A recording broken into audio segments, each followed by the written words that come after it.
Algo muito interessante sobre a palavra de Deus, Deus acaba de me revelar nesse exato momento, em relação de pastores, de ministério, cargos. Tenho visto que nas igrejas tem faltado muita mesmo instrução da parte de pessoas, na parte de pastores, na parte de obreiros.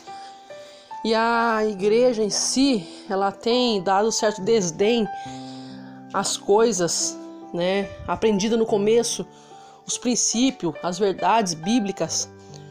Nós somos assembleianos de berço realmente.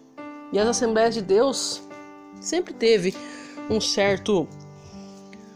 uma certa preocupação na direção das igrejas, nas instruções, mas com o passar do tempo foi entrando no meio do povo evangélico vários tipos de pessoas sem conhecimento, vários tipos de pessoas que não têm o verdadeiro desejo, porque estudando e conhecendo a palavra de Deus, eu pude analisar, irmãos, a diferença da pessoa querer ser um líder espiritual, a pessoa ter o desejo no coração, ter o chamado para ser um pastor, ou chamado para ser um obreiro, ou chamado para ser uma diaconisa, um diácono. Sabe, o desejo é diferente da pessoa, a pessoa que tem o chamado, ela tem ali em si uma graça de Deus na sua vida, um chamado de Deus na sua vida para esse tipo de unção, para esse tipo de chamado. Ele tem uma certa graça. Ele não é uma pessoa que estava um dia no meio da igreja, de repente falou assim: eu vou ser um pastor, eu vou ser um obreiro. Não. Nós, irmãos, estamos num tempo que está muito difícil, que as pessoas não estão querendo mais ter essa busca, ou seja, reconhecer dentro de si o chamado, aceitar o chamado. Muitas pessoas não estão fazendo por chamado. Muitas vezes as pessoas estão fazendo por querer status. Muitas vezes as pessoas se confundem no chamado que tem, acha que tem aquele chamado e não tem, acha que Deus chamou. Muitas vezes um profeta falou, mas muitas vezes, irmãos, no meio dessa geração que estamos hoje, existem muitos profetas que não são profetas. Existem muitos falsos profetas que têm enganado muitos homens e mulheres de Deus, ao qual estão se crescendo no meio do povo de Deus, pessoas que têm totalmente ou não têm totalmente um certo chamado para algo, um desejo no coração que muitas vezes é um desejo seu, um desejo humano, não um desejo de Deus. E é isso que eu parei para analisar entre uma pessoa que tem um ministério, que tem um chamado para aquele ministério, e outra pessoa que quer aquele ministério. Irmãos, quando a pessoa tem o chamado para aquele ministério, é totalmente diferente. Não precisa ninguém, irmãos, intervir. Não precisa a própria pessoa ir lá e pedir: eu quero ser isso, eu quero ser pastor, eu quero ser diaconisa, eu quero ser diácono, eu quero ser presbítero. Não, irmãos, é algo que vem totalmente, como que eu posso dizer, naturalmente na vida daquela pessoa. É algo que flui maravilhosamente bem. É algo que, com certeza, no decorrer dos seus dias, isso vai se encaixando como um quebra-cabeça, entrando na vida da pessoa, e Deus ele vai dando graça, quando a pessoa menos viu, ela já está lá. Mas existe outro caso, irmãos, que é quando a pessoa não tem o chamado. E ela quer ser aquilo, ela busca por aquilo, ela luta por aquilo, mas toda vez que ela tenta dá errado, toda vez que ela tenta não consegue, ou se consegue com birra, ou se consegue fazendo todo tipo de coisa para chegar naquele lugar. Muitas vezes até chega, mas não é uma pessoa próspera. Muitas vezes até chega, mas ela não tem aquela graça, não tem aquela unção. Muitas vezes ela até chega, mas só que as pessoas não veem o brilho do Espírito Santo na vida delas.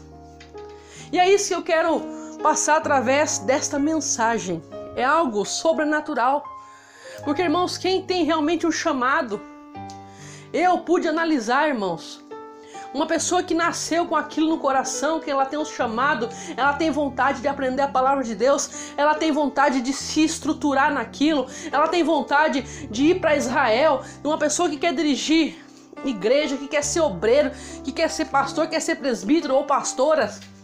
Apesar de eu não estar concordando muito nessa relação sobre mulher pastorear, porque o homem ele tem mais essa pegada, não que Deus não use mulher, use também. Se Deus quiser, ele coloca. Mas, irmãos, é o que eu noto no hoje em dia. As pessoas lutam contra o negócio de teologia, contra fazer. Ah, porque fazer teologia, porque tal. Que isso não precisa, que o Espírito Santo... Claro que o Espírito Santo, ele vai sim colocar as palavras na nossa boca, mas se a gente não se aprofundar, aquilo que nós podemos fazer, aquilo que nós podemos colocar em prática, nós podemos fazer. Deus fala, prepare-se que o resto eu faço. Mas as pessoas não estão interessadas, irmãos, em buscar. Uma pessoa que flui, um dom, que flui, que tem um chamado de Deus na vida, ela tem o desejo de ir lá em Israel, de andar onde Jesus andou, de pisar onde Jesus pisou, de ir naqueles sítios arqueológicos e ver com seus próprios olhos as evidências para poder passar para o povo de Deus a verdade, a realidade, tudo aquilo que eles precisam ouvir, irmãos. Tem o desejo de se aprofundar, tem o desejo de fazer curso sim, porque a Bíblia diz assim, crescer na graça e no conhecimento. Paulo tinha um conhecimento maravilhoso, as pessoas dizem por aí que Moisés, ele era gago. Olha, irmãos, é falta de conhecer a palavra de Deus, porque Moisés, ele era gago, mas ele aprendeu no meio dos maiores estudiosos do Egito. Ele foi um mestre, assim como o apóstolo Paulo foi um mestre, o seu professor, o seu instrutor, o homem de Deus que instruiu ele era Gamaliel. Era como se fosse uma universidade dos maiores teólogos naquela época. São homens totalmente instruídos. E hoje as pessoas falam que de qualquer maneira ir para um púlpito falar as palavras da Bíblia, claro que transforma, a palavra da Bíblia tem poder. Mas quem tem realmente o chamado é como disse uma vez uma das pregações da internet. Como que um médico, ele chegou a ser médico? As pessoas confiam no médico? Confia. Por que as pessoas confiam naquele médico? Porque um dia ele passou muitos anos estudando sobre aquilo. Mas vai uma pessoa lá, de repente, e não faz estudo nenhum, fica 5 anos de boa, a vida toda de boa, e de repente fala assim, a partir de hoje eu vou ser médico. E vai lá, faz o consultório, não tem um diploma, não tem nada. Fala pra mim, as pessoas vão confiar naquela pessoa? Muitas pessoas confiam nesses médicos para fazer cirurgias e acabam morrendo na mesa de cirurgia. Muitas pessoas confiam nesses grandes homens que fazem plástica, que fazem lipoaspiração, as mulheres principalmente, que têm esse desejo de vaidade em si, de melhorar o corpo e mudar aquilo que Deus deixou. É normal na mulher isso. Até mesmo eu gostaria de mudar algo no meu físico, com certeza. Mas, irmão, se a pessoa não tem um estudo, se ela estudou para aquilo, se o médico não foi lá, se ele não mexeu em corpos mortos para aprender aquilo, abriu, cortou, costurou, remendou, se ele não aprendeu centímetro de cada pedacinho do corpo, de cada célula, você vai confiar num homem que se diz médico da noite pro dia ou de uns tempos pra cá porque ele resolveu ser aquilo? Mesma coisa na presença de Deus. É triste ver isso. Mas vemos pessoas, irmãos, que não têm capacidade, não têm realmente o chamado, são pessoas que foram escolhidas por homens, não escolhidos por Deus. Foram pessoas que realmente foram escolhidas, irmãos, por causa do desejo do teu coração, surgiu uma oportunidade, entrou ali. Você acha que isso não acontece nos dias de hoje? Senão Jesus não teria alertado que nos últimos dias existiriam muitos falsos profetas. Porque, irmãos, se o diabo consegue enganar, consegue se transformar num anjo de luz, como que no meio de uma geração como essa, tantos e tantos outros pastores, profetas não podem se intrometer no meio do povo cristão e se dizer pastores, se dizer servos e servas, mas são lobos devoradores. Lobos devoradores. São joio no meio do trigo. mas não pode ser arrancada agora. Mas a verdadeira ovelha, a ovelha verdadeira, ela escuta, conhece a voz do seu pastor. E é isso que entra em jogo, irmãos. É isso que entra em jogo. Existem igrejas hoje em dia que estão totalmente desordenadas.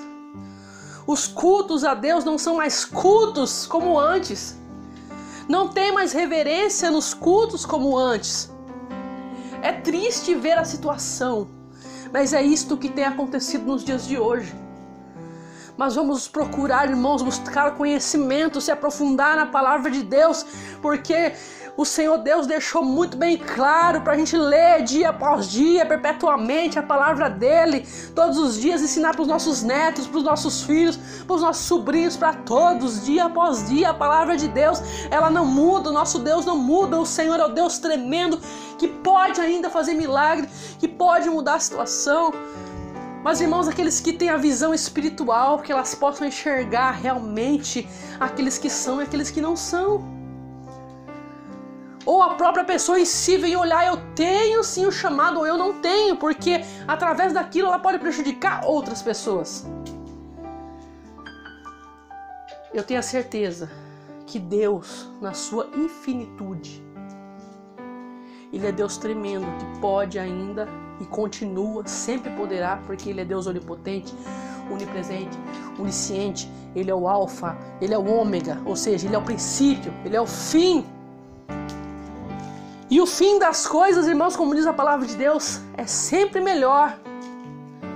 Então vamos nos estruturar, vamos realmente nos aprofundar, vamos realmente buscar a Deus e entender que não é de qualquer maneira que se leva as pessoas para o caminho certo, não é de qualquer maneira que se adora a Deus, porque adorar a Deus da maneira errada também, irmãos, pode nos trazer muita dor de cabeça. Temos que adorar a Deus da maneira certa. Saul quis oferecer um holocausto ao Senhor, mas não era para ele fazer aquilo, era para Samuel fazer aquilo. Ele colocou a mão onde não devia. E o que aconteceu? Um homem que acabou infringindo a lei de Deus, que era um rei, perdeu o seu trono, perdeu a confiança de Deus, e Deus riscou ele do reinado. Foi um homem atormentado até os últimos dias da sua vida. Até a adoração errada, irmão, da maneira errada, biblicamente falando, nós podemos pagar um alto preço por aquilo. Adorar a Deus da maneira errada, entrando no Santo dos Santos da maneira errada. Não me recordo qual foi o homem de Deus no Antigo Testamento, que a hora que ele entrou, acho que era filho de Arão, não sei. Ele entrou dentro do Santo do Santo, tinha uma corda que era amarrada no seu cinto com vários sininhos. Se aquela pessoa não estivesse purificada da maneira certa para chegar nos Santos dos Santos, naquele momento, quando ela chegasse na presença de Deus, ela caía morta. Por quê? Porque a presença de Deus é santa. E aquela corda que era amarrada na sua cintura, aos poucos tinha que ser. Eles puxavam aquele corpo para não entrar lá e correr o risco também de caírem mortos, porque a adoração a Deus também tem que ser da maneira certa. O ensinamento tem que ser da maneira certa. Para ser uma mulher de Deus em cima daquele púlpito tem que ser da maneira certa. Para ser um pastor, uma pastora, tem que ser da maneira certa. Tem que ser escolhido por Deus, porque senão ou não prospera, ou senão leva o povo à falência, ou senão ele constitui muitas pessoas cegas. E naquele dia vai pagar um preço muito grande. É triste, mas essa é a realidade. Essa é a reflexão de hoje. Que quem ouvir essa mensagem, se eu estiver equivocado nos meus pensamentos, ou no meu ensinamento, ou naquilo que Deus tocou no meu coração, que possa ter comentários, possa deixar sua mensagem, possa me ligar ou possa me mandar um e-mail. Eu estou aberta para críticas construtivas, porque eu quero crescer E se eu estiver errada, com certeza eu quero consertar os meus erros. Mas em relação à palavra de Deus, a gente tem que ser tentar ser o mais próximo da santidade possível. Mais próximo da busca a Deus, mais próximo da consagração a Deus. Porque nós estamos trabalhando com pessoas. Esse foi o propósito que Jesus morreu por essas pessoas. Pela salvação da humanidade. Nós estamos trabalhando com essas pessoas. Que Jesus Cristo morreu por elas. Foi por elas. O sacrifício de Jesus, que desde o começo do Antigo Testamento até o final do Novo, foi por isso. A Bíblia toda vem mostrando isso. Essa é a chave, essa é a principal. Jesus morreu pelos nossos pecados, por essa humanidade. Oh, aleluia, glória a Deus. Que nós possamos então saber ter ordem e decência, como diz a Bíblia em 1 Coríntios 14:40, quando se diz num culto, adoração a Deus,